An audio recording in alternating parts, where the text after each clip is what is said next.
I am Dave Meyer, and myself and Trygve Olson are super excited to have you all here as we talk about omni-channel marketing.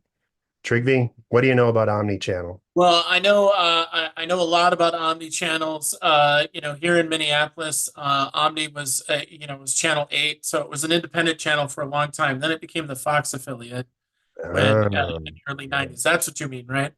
I think maybe we're talking about a more specific marketing-focused omni-channel, Right. but Okay. yes. So Omni meaning many, channel Ooh, thing. So we're doing correct. many things doing together. Is that what we mean by Omni channel? Exactly right. And it's Awesome. it's mostly the idea that your marketing isn't a vacuum and you need to meet your customer wherever they may be. So as we go through today's talk and an event, again, this is designed to be interactive. So go ahead and use the Q&A tool as we get started. I am also watching the chat on YouTube because we are live at youtube.com/busyweb as well. So if you do have questions at either of those places, we will take care of them here. But first, let's get started with just a second about who the heck we are. So, BusyWeb is a sales enablement marketing agency focused on B2B. And so, what that means to our customers and, of course, to our employees is that we serve folks that do business with other businesses and help them close their leads and deals. There's all kinds of stuff that goes into that. And that's pretty much encompassing all of Omnichannel. So it's a buzzword that covers all kinds of great stuff. But, as far as setting things up, one of the best tools that we know about to help you manage and maintain all of the channels that you have is a tool called HubSpot. And so we're going to talk a little bit about how HubSpot can help you today, but there's all kinds of channels that you need to handle. And so we're going to go through all of those, or the ones that come up most often for our customers as we chat today. But if you need to chat and if you want to talk about how to grow your marketing budget and how to get better results with your marketing, please let's chat because that's what we do for a living. And I think we're pretty darn good at it. So thanks for joining us today.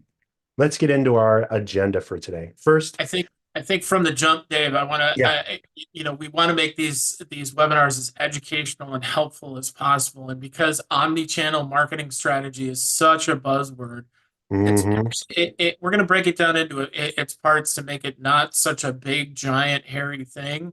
But it's a great tool to use after the fact if you're a marketer that you want to impress your boss to say when they say, "Well, what are you doing over in that marketing anyway?" You say, "Well, I have an omni-channel marketing strategy that I'm implementing." Right, It's right. going to And make you look cooler. as we bridge through that too, not only is it important to realize that there's many channels that go into driving leads to your business, but there's a few ways to make sure that all of these things are working together. And so we're gonna bring up some of that as we go through today too.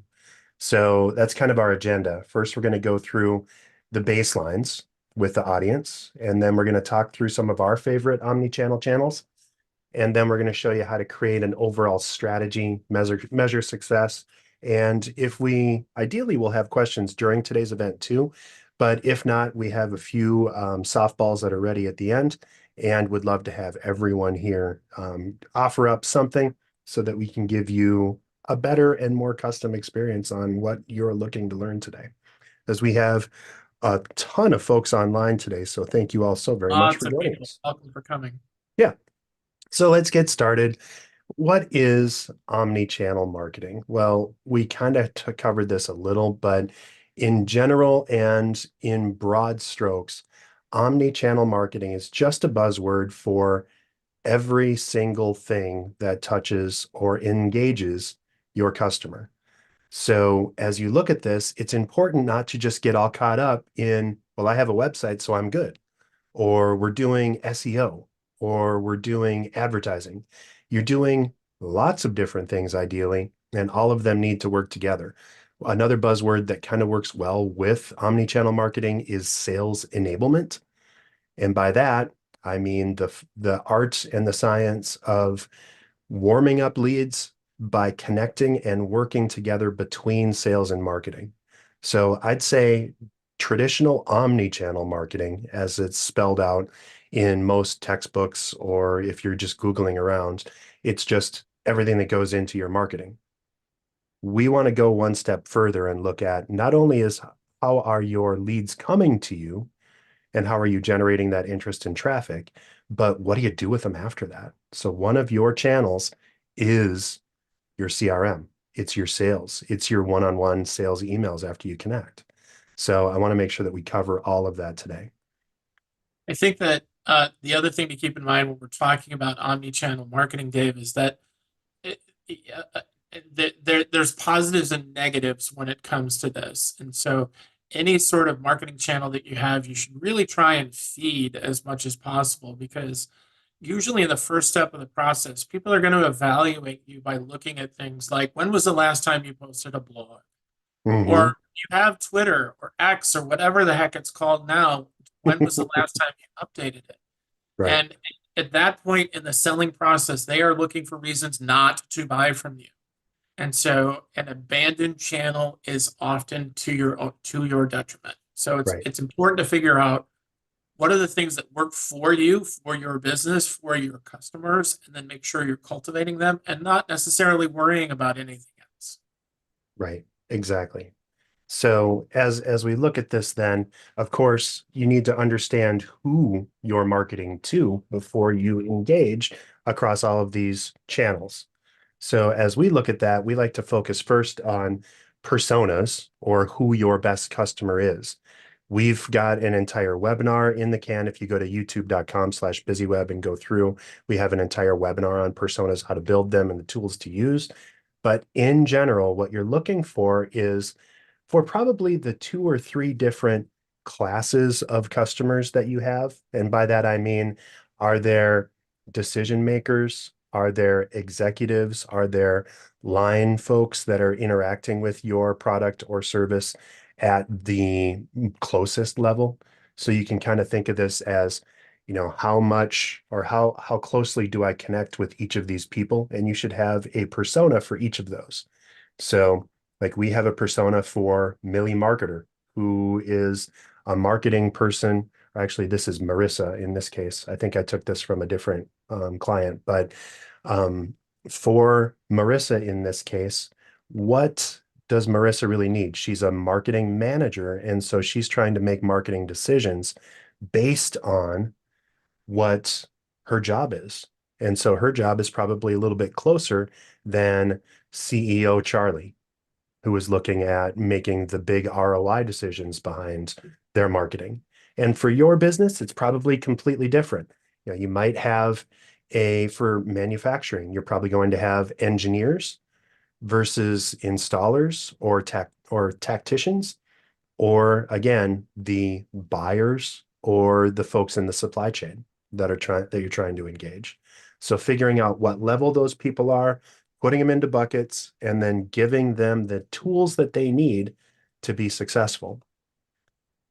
So once you know your person, then you have to put them into and engage with them at whatever phase they are in their buyer's journey. We've Can you talked back about up? buyer's journey a ton. Can you back up a slide, Dave? Because I wanted Sure, to add something about personas. please. Is this is a really fundamental point in growing a business, is knowing that there is a Venn diagram of what you think about your customer and what your customer thinks about you, and when they are trying and when the hypothetical customer is trying to find you. And so oftentimes I talk to people who say, "Oh yeah, well I know what my customers want because I sell to them."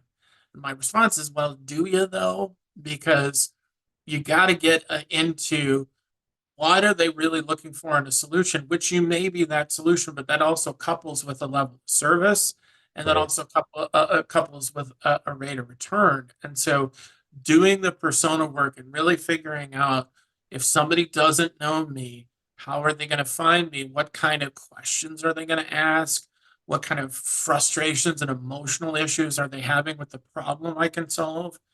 Actually taking the time to write that down creates a tremendous amount of clarity in not only the marketing program, but also a selling program for any business.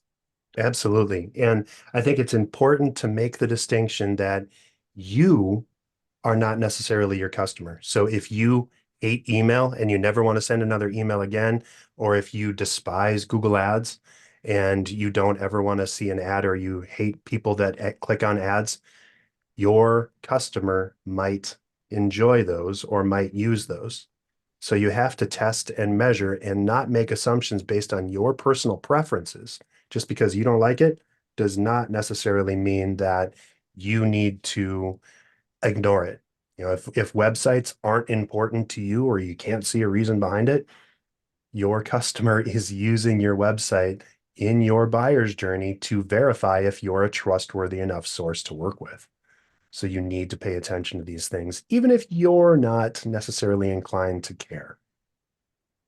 Which leads us into the buyer's journey. So as we look at buyer's journey here, there are three different phases that any buyer goes into. And Trygve, you're teaching a class about this right now. Yeah. So I'm going to let you go a little bit crazy on the buyer's journey phases as they apply to omnichannel or all of the different marketing that you do. So what are people looking at if they're thinking about, or if they're in the awareness phase, what are the things that they care about or what's going to resonate?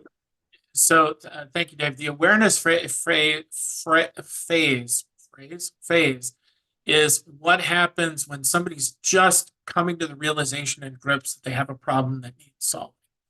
Sometimes that's one thing, sometimes that's many things that they really don't know how to resolve, and they really don't know how to change it. Oftentimes there's a level of frustration that goes in that. Like, why do we do it that way? And a lot of times people will shrug, get the answer will be a shrug and say, well, that's always the way we've done it. And so once people are realizing that they have a problem, the next thing they want to know is they want to do, how do I fix it? And what are the Right, potential solutions to the problem? And oftentimes, any problem that you have has 4 to 6 solutions. There's other than math and darts. There's very few exact solutions to life that are black and white, that are only the one. So they're gonna be looking at not only what is a service offering, what is a features and benefits, price, risk management, the amount of change that I have to endure. All of those things are going into how they are trying to make the decision to then say, okay, I've come to grips with the fact that I have this problem that needs to be solved, and then I've looked at all my different solutions, and this is the solution that I want to go. right. Brilliant. Perfect. So as you look through that, then it's of course important to consider what the channels that you're going to use at each stage of that buyer's journey. So there's different measurements that go into those different stages. A lead is a click at the awareness stage. A lead is an interaction or a form fill at consideration. And it's completely different at decision phase because you're looking for someone to sign a contract, for example. So what do you do for that? And Henrietta, thank you for posting in. I'm posting some thought questions to get folks chatting online here, but for folks that are using omni-channel or many channels, Henrietta says that she's using email to attract customers and she's using Facebook during events. So if your customers are in that space, it makes sense to be there. So what are those key channels then that you need to account for? Now we're going to go kind of high level through some of these, but what I want to get to for folks that are online today is what they really need to consider depending on each of these channels as regard multi-channel. So if you're thinking about not just websites, for example, we're thinking about how websites work with everything else in your system. So that's kind of the underpinning goal of talking through each of these channels. So the main channel, of course, and probably one of the most important to own and to completely manage carefully is your website, because it's really the hub from which everything else gets published, right? So your homepage is incredibly important. All the content that you put out on your blog works really well inside of your consideration stage. as people are looking for your content and saying, okay, do these people actually know what I'm doing? And can they solve my problems?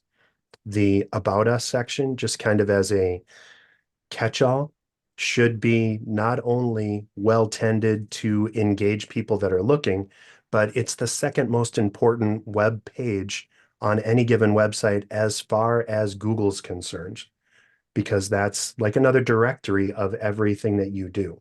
So you should have many links to everything that's important to your business and to your customer's journey inside of that About Us page. Services or products are incredibly important. Landing pages need to be tended and carefully adopted. And as we look at landing pages, it's really as the first step into an inbound campaign or a choose your own adventure to further engage with those people. And then, of course, your entire website needs to be optimized for search engines so that it shows up. And now we not only need to think about search engine optimization, but we need to think about generative search and how to optimize for ChatGPT or Bard or any of the other tools that go. So, in particular, one of the things that we go back to again and again and again is at the forefront in this image.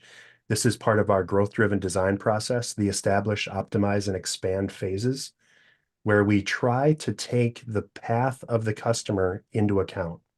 So as we're looking at what people need to experience in order to become more and more comfortable with us to the point where it becomes a foregone conclusion that we are the right solution for them, we need to look at all of these different phases. And there's a lot of words on that particular graphic, but what it really means is we're continually trying to warm up or engage better with each of the people that visits our website toward the end of converting. I think one of the things that's really illustrative here is we're talking about the buyer's journey, Dave, is that especially in our case, our website is usually one of the first things that people look at when they're Mhm. want to, and so we do a couple of different things with our website. Number one is we usually try and affirm that if people are looking at us for particular solutions, that the problem they're experiencing is real and it is an actual thing. So we try and do a great job of saying, hey, yeah, you're where you're at is not wrong by any means, and we're welcoming you here. The other thing is, we're not the cheapest game in town by any means. And so we're not clubbing people over the head saying, what do we need to do to get you into this new website today? Because there's a whole mess of things that go into that before we get to a price, and the value of what you pay versus what you get over the next 3 to 5 years are two very different things. So when you go to our website, you can see our call to action. The thing that we're asking people to do there is just very simple. Let's grow together. Right. It's not, hey, buy this thing right now. And there are ways in which that's appropriate. It's usually on a lower level transactional style business, but there are companies that we work with that have $1 million contracts. They're never going to get somebody who comes to their website and immediately wants to buy and give them $1 million. The job of a website is to be one of those channels that helps open the conversation into other things. Absolutely. And I think as you look at one of those different things, I bridged across it pretty quickly at first, but blogs, it's like the unsung hero, in my opinion, of what a website can deliver, because this is where the meat of your proving to your customer that you understand them lies. That's a lot to take in. So what I really mean by that is your job is to share customer successes or content that's helpful to the decision-making process in your blog, because people are searching for the things that you do during the three different stages in the buyer's journey, right? So you need to make sure that you have blog posts that talk to each of the content or each of the questions that those people are going to be answering or looking for answers to as they browse.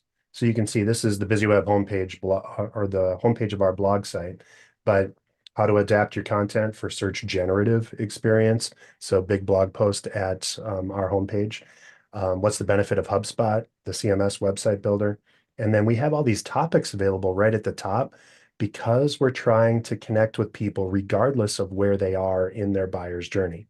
So if you're looking for HubSpot, we got you covered.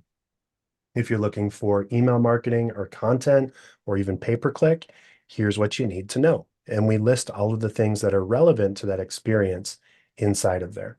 So again, your website is the entire person. It's your billboard to the world, but it's also handing out brochures and sales engagements. It's your online digital salesperson where it's taking requests and questions, and you can chat into that website if it's built correctly, and you can connect and engage and give people what they need to make a decision to work with you. I think as we're talking about tools, I think blogs is really almost a separate channel unto itself. It's Totally. generally paired with your website, but it works hand in hand. And this is a great illustrative example of we were talking about the buyer's journey and the awareness stage. And you've got three really great examples on here, Dave, of three different styles of problems and different issues. So the 24 ways to make your HubSpot better in 2024, that's our answer to somebody who's putting up a hand and saying, I don't feel like I'm getting enough out of my HubSpot and I'm looking for help. And similarly, what's the benefit of a HubSpot CMS? That's a technology-based question of somebody saying, I don't know what to build my website on, and what are the pros and cons of different technology styles to build your website on. So it's a great example of how you can answer questions differently, which meet your customers where they're at. And one of the cool parts about making this omni-channel is not only is this content out there in the ether for search engines to grab, but when we're having sales conversations with customers, if the need arises and they ask that question, we have ready built content that we can just share with them. Absolutely. Okay, cool. So we're getting wordy. I want to keep going and talk about social media as our next step in our channels. There's so much to know and do, and it really depends very much on who your customer is and where they hang out. So social media, if you're mostly a B2B business that works with executives that spend some time and network on LinkedIn, of course, that's a good spot to be.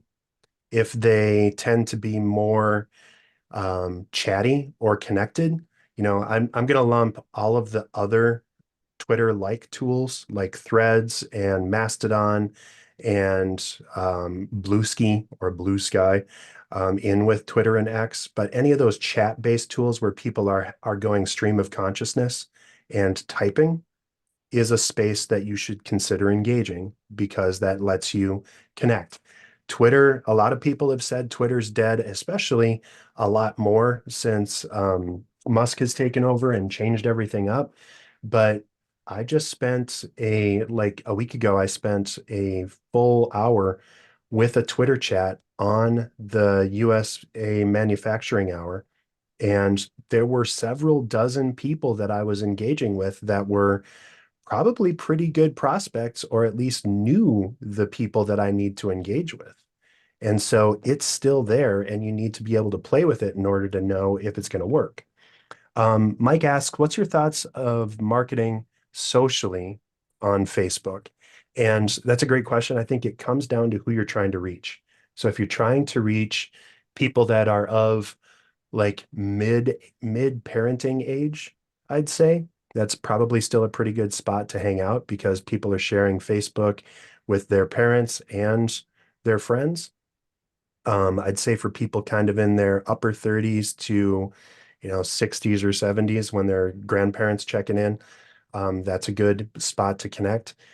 However, it is pretty noisy in the space. And so you need to focus more when you're connecting with Facebook, less so on Instagram because Instagram reaches a slightly younger audience and a more visual audience. But if you're looking at Facebook, you have to look more at who you're trying to reach and making sure that your messaging is engaging with them and that you're taking steps to engage them. So you need to be posting and having events and cross posting. And Mike says he says I hear both schools of thoughts on that, but nonetheless they are still seeing it. So yeah, I mean, is it useful? Is it helpful? Maybe. It depends.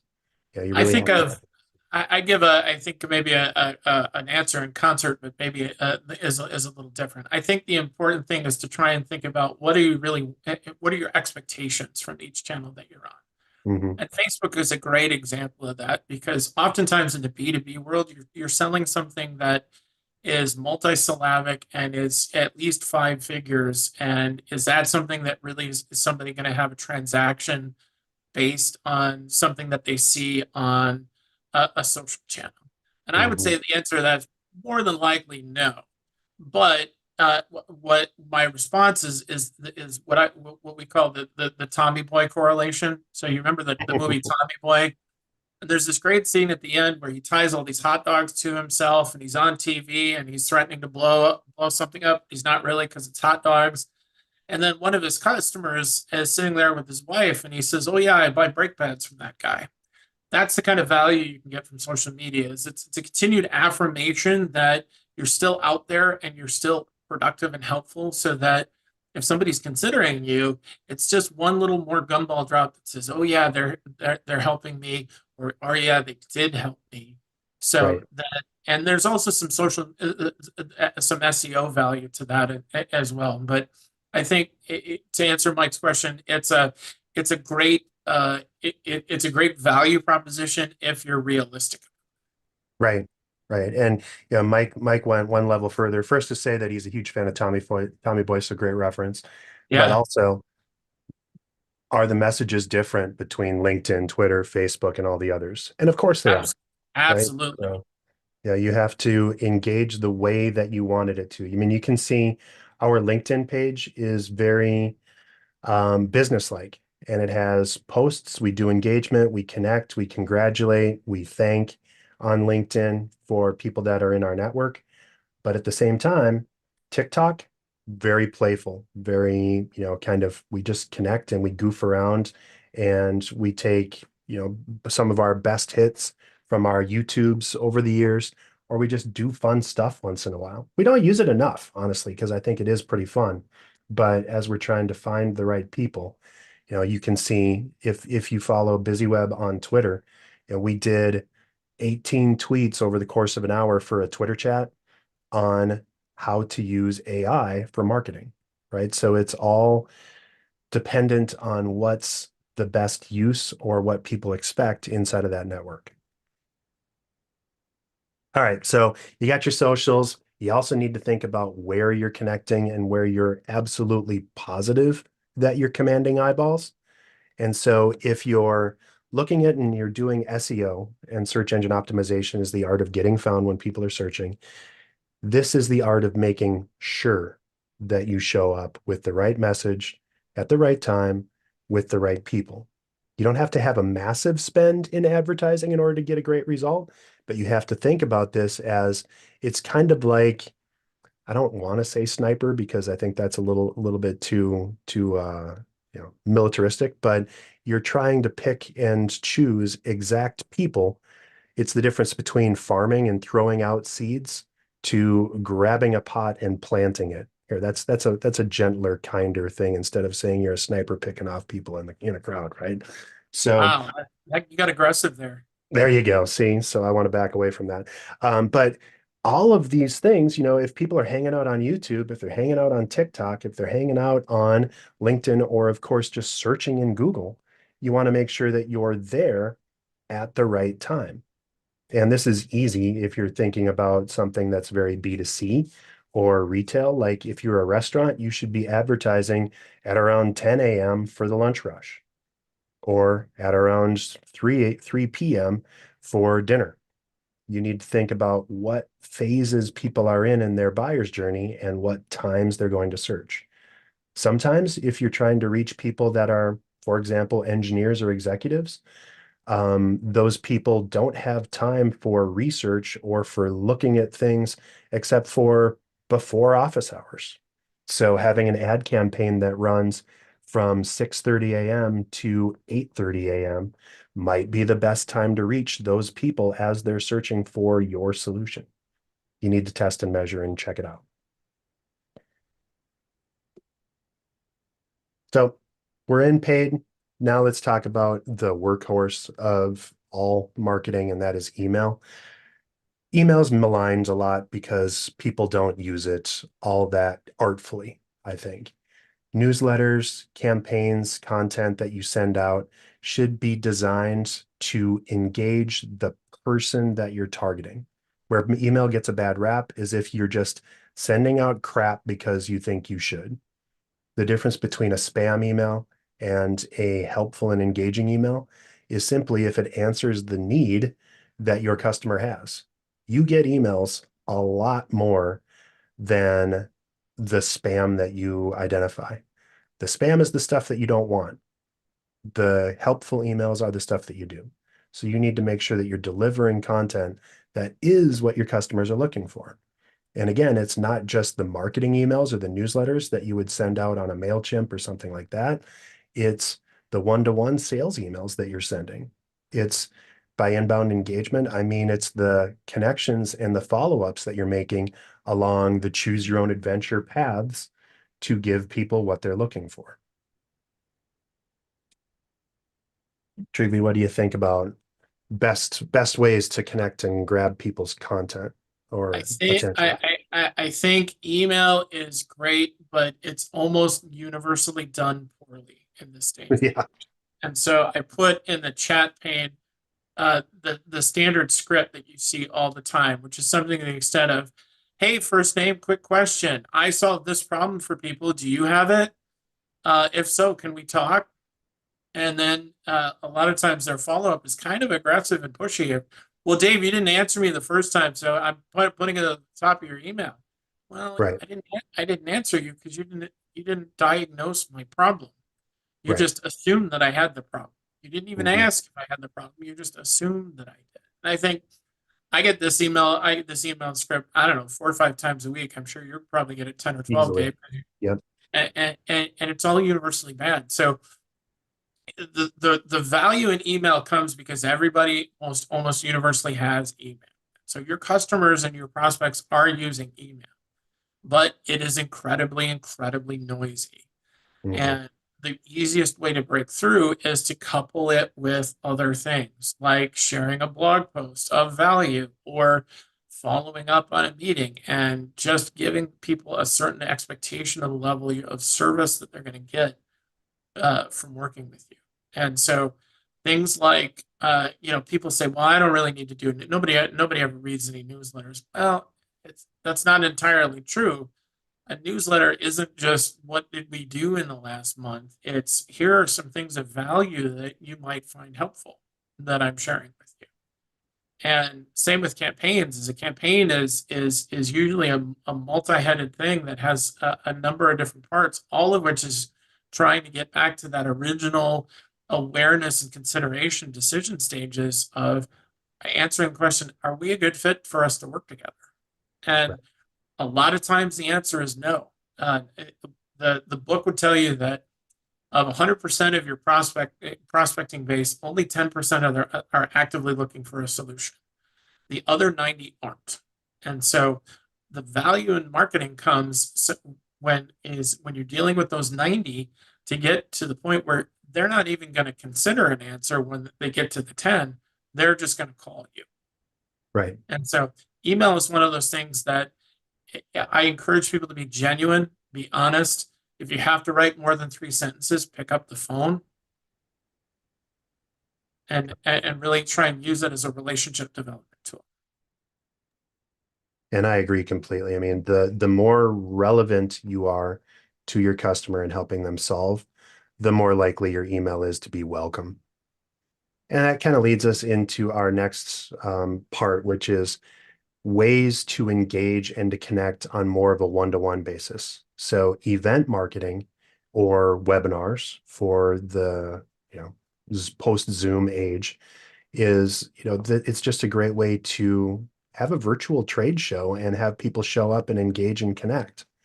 Hey, Or Dave, before we yeah. keep going to events, Martin asked a great question. How Ooh. do you suggest that you overcome the fear of clicking a link contained in an email or even filling out a And I'm sure you're talking about overcoming the fear for that person, right? So you're trying to make it easier and to lower the barrier to get people to respond to a call to action.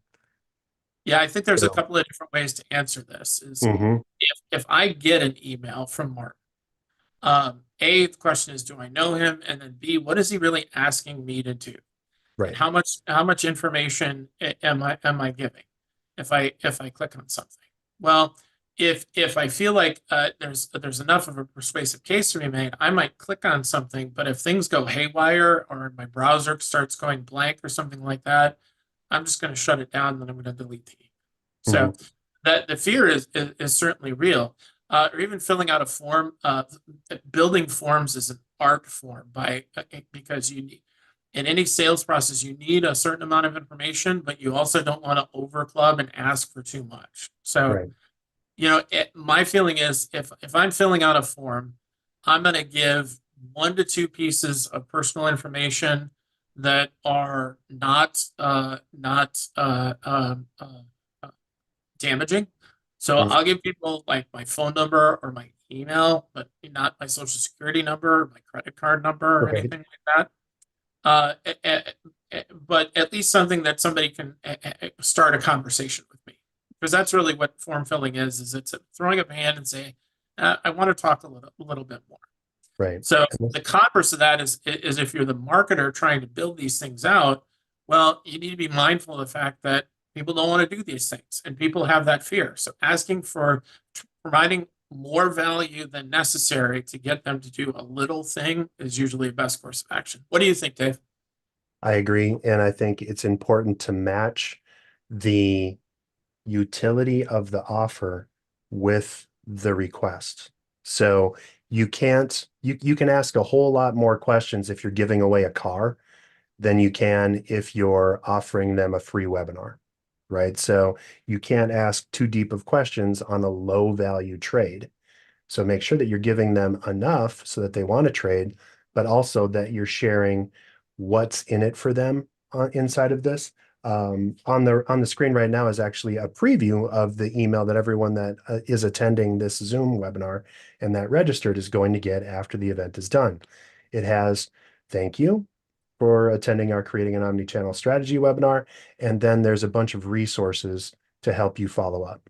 That doesn't launch people into additional workflows. And we go to great lengths to explain, this isn't going to sign you up for anything, or you're not going to get more spam out of this. It's because we are talking about this omni-channel strategy and you attended this event. This is something that we're giving you as a gift in thanks for attending that event. So that is, you just need to be very, very clear on what your promise is and make sure that you match that promise and that you actually deliver.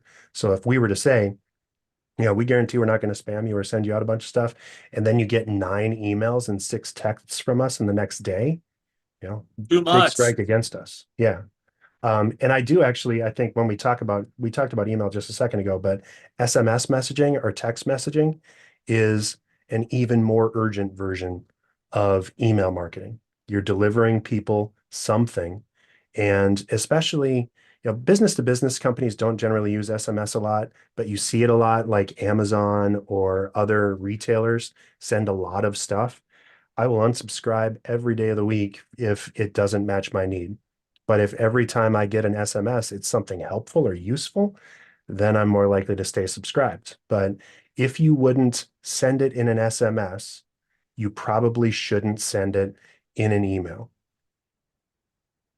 Okay, so we've got 20 minutes left only, Trigvi, and we've got a lot of stuff to go through yet. Yeah. Um, So I want to go through the last level in our omni channel, and that is the media and public relations. So things in general, so the rest of the world, right? So whether you're connecting and engaging via, a TV show or trying to get featured on the local news, engaging with print marketing, BusyWeb has been in a number of trade journals and publications over the years, and that's always fun, but it has a use. It's designed to help largely with reputation management, but connecting and setting up your brand. So as you think about that, on the PR side or the public relations side, it's more reputation management because you're making sure if someone's unhappy with you and they submit a negative review, that you're answering it clearly, concisely, and quickly and solving the problem. I love doing podcasts and doing podcast interviews. It's one of the reasons why we created the Dial It In podcast, launched every Friday and available wherever you download podcasts at dialitinpodcast.com. That's why we do this, because engaging conversations are one of the ways that people like to learn about stuff that we do. And it's going to be the same for your business as well. Any One of the great thoughts? things, Yeah. yeah, one of the great things you can use if you want to get more media and PR appearances is a website called it's an acronym called HARO. It's Help a Reporter Out, where Yes. you get a daily news digest of reporters who are looking for quotes, experts, and people that kind of help them build out stories. So that's a great tool to do that. Yeah. You mentioned the podcast, and I know you and I both have an affection for our podcast because it's super fun. But if people ask me, should I start a podcast? I'd say, well, you really need to think about it because it is a hard thing to do. There's a lot Right. of pieces that go into it. And one of the important things is like that Dave and I have learned is Dave and I have been doing these webinars for 10 years and we rarely ever talk over each other when we do these webinars. We don't interrupt each other. We have this weird perfect cadence when we do this. And then when we start doing the podcast, we completely fumble over each other and talk over each other all the time. And it's the weirdest thing. We haven't figured out why yet, but we keep working So on it funny. It's a different because method. It's a different yeah, channel. yeah, absolutely, because it's engaging and it's entertaining and it's helpful all at the same time. And you really your face is no longer useful, and any visual aids you have are completely gone. So it's a completely Right. different medium, and it's if you can do it well, it pays off like gangbusters, but it's hard. I agree. And so I think we've gone through all of the main channels to consider in multi-channel marketing. Now, I want to remind everyone that everything needs to be captured in one central spot. So your CRM, in our case, HubSpot, is the one place where all of your interactions with your potential customers should be tracked and managed. There's actually this is a screenshot of the marketing social tool. So I can see what's being posted on any given day on any channel that we happen to manage. So you can see Fridays are usually a relatively big day for us.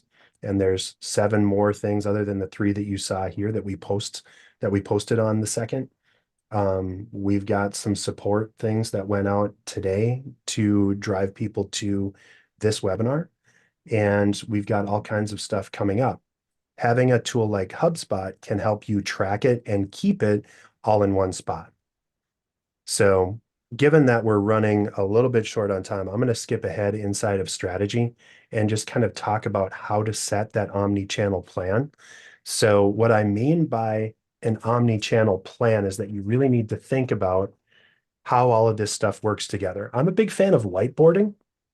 And so if you have a whiteboard or, someplace that you can drag stuff and do like sticky notes or something, put all of the different ways that you could engage each of your personas on a board, and then take that board and separate it again by buyer's journey, by consideration, decision, or awareness, and say, okay, well, how am I measuring all of that? And make sure that you have at least something that you're doing to engage people at each of those phases.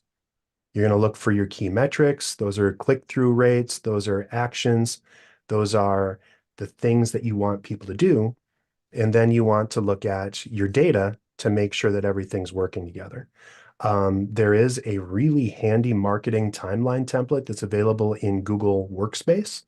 If you just go to Google Drive and then go to a new sheet and grab the template for the marketing timeline, it's super easy and it's free. to put that in there. I have some additional tools that I'm going to share in a minute, but there's tons of stuff that you can do to just kind of track all of this. But whether you're going old school or using a more full-featured tool, like in this screenshot, Annum Planning has a brilliant omni-channel marketing measurement tool and tracking where it tracks everything. But your CRM can keep all of your campaigns together, all your social posts, your Google Sheets, or you can use Canva to build a marketing calendar and keep everything in, all the way down to your regular old whiteboard. Make sure that you're doing something to just visualize and track everything that you're doing.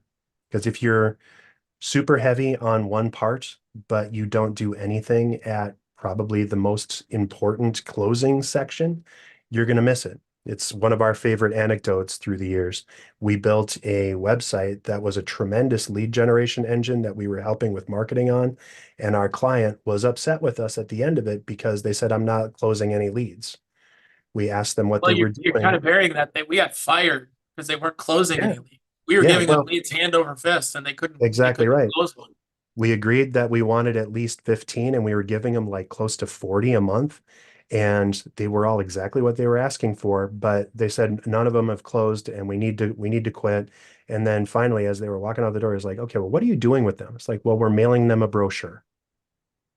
And they Well, never call us back. yeah. Yeah. And the brochure we saw later was just a nightmare. So, you have to think about how all of this stuff works together. And was a brochure a good step? Probably, but was it the only step? Absolutely not. Ew. You need to make sure that you're meeting that. And then you do have good options to help you walk through this. I'm including this screenshot because I think it's kind of fun. The If you're using ChatGPT or Bard or any of that stuff, you can literally ask those tools to help you create an omni-channel marketing plan. So this is what happened when I submitted a bunch of prompts into, in this case, Google Bard, and said, give me a omni-channel marketing plan encompassing the following channels for every step of the buyer's journey for BusyWeb. And then I explained what BusyWeb was. And so it started it popped right in and gave me all the different tactics and ideals that we should be considering. Similarly, chatspot.ai by HubSpot has a number of different templates where it will just ask you the questions to help you build out your marketing calendar. And then it'll pop right in and help populate your HubSpot marketing hub. It's just bonkers cool. It's so I much think, fun. yeah, I think one of the things that you see if you're ever just like scrolling on LinkedIn is you see all sorts of people saying, "Oh, I'm using ChatGPT to do all these amazing things," and then Right. they almost immediately have these very hard, very Boolean search string concepts in order to get the results that you want. The Mhm. great thing about ChatSpot is it has all of these sort of templates built out that will ask the system the question. It's basically the same thing. It's just an easier starting and use page. So and you don't have to have HubSpot with it. If you Oh, do it's free. have Yeah. a CRM, it does connect directly to it, your HubSpot CRM. So that's what makes it sort of next level cool. But the more and more, I was not an early adopter of this, and I was a big scary. I was scared that Skynet was going to take over. But the more and more I do these things, the more and more I really like them. The one thing that I do want to say is that to share an experience where I use ChatGPT to explain to somebody how they could easily make content. And I said, I worked with her and I said, well, tell me something that you'd want to write a blog about. And she did. And I used ChatGPT and I entered in the prompt and I hit enter and it immediately spit out a 500-word blog. And I said, well, yeah, here you go. It's a blog. Took me 30 seconds and I emailed it to her. And her response about a day later was really telling because she said, this is amazing. This is a super cool tool. And all of this information is completely and factually incorrect. Yep. So it can build you content, but it doesn't necessarily mean that it's helpful and it doesn't mean that it's factual. And one of the things that came out sort of tail end of last year was Michael Cohen, who was Donald Trump's lawyer, used ChatGPT in order to find some case law, and which he submitted as one of his legal proceedings. I think one of them was finders versus keepers, which isn't Yep. a real case. And so he just looked like a schmuck. So if you're going to use this for content, use it as a starting point, but also double check. And there's really no difference. There's no comparison, I should say, between AI written things and an actual writer writing things. Right. There's a clear and distinct difference, but it is a great start. Now, that's one of my most common talk topics because people are very curious about it. And AI is very helpful for brainstorming, for connecting, for ideating, for breaking writer's block, but it is not a finished product tool. And I can spot AI generated content from a mile away, and your brain can as well. So make sure that you're careful and that you're not, I mean, there's no such thing as a free lunch. There's no such thing as free content. You can use it to start or to help, but it's not a finished product. All We right, we've actually covered a, go Well, ahead. we actually on one of our podcast episodes, you and I actually interviewed the Chat GPT robot. It was great. Yeah, it was one of Yeah, our first ones. yeah. So we actually sat there and did and asked the Chat GPT robot questions, and then we had somebody read out the answers to make it interesting on audio. But one of the really fascinating things is a comment that you made about that, Dave. It was kind of like a fifth grade book report from a Yep, kid who didn't read the book. It just kept repeating the same keywords over and over. correct. And you got to be careful of it because it's important to, it's a helpful tool, but it's not everything. So the final thing that you need to do if you're going to have a good omni-channel marketing strategy is measure the success and learn and improve. So key things to connect with or make sure that you're watching are, of course, things like traffic. Are you getting good traffic from each of your channels, or at least the expected traffic? If you know that most of your interactions are going to happen on LinkedIn and you have a TikTok channel, but it's mostly to share like two people that are probably younger in the organization or to be a sales tool for your hiring department or your HR department, it's okay if you don't have 10 million followers on TikTok as long as you're getting results where it counts. Are you getting good traffic to your lead flows? Are you getting conversions? Of course, you can tie it all the way back to revenue inside of the campaign tool in HubSpot. And we had a webinar on campaigns that's available at BusyWeb or at youtube.com/BusyWeb. If you just search for HubSpot campaigns, Jen did a brilliant overview of how to use campaigns to measure. Um, and it's all just there. So if you have a tool like a CRM, it makes your life much easier. If you don't have that and you're trying to track all this stuff by the seat of your pants or anecdotally, it's like, well, I don't know. We haven't gotten a lead from our website in forever. We get that question from our clients sometimes. They're like, well, let's check the reports.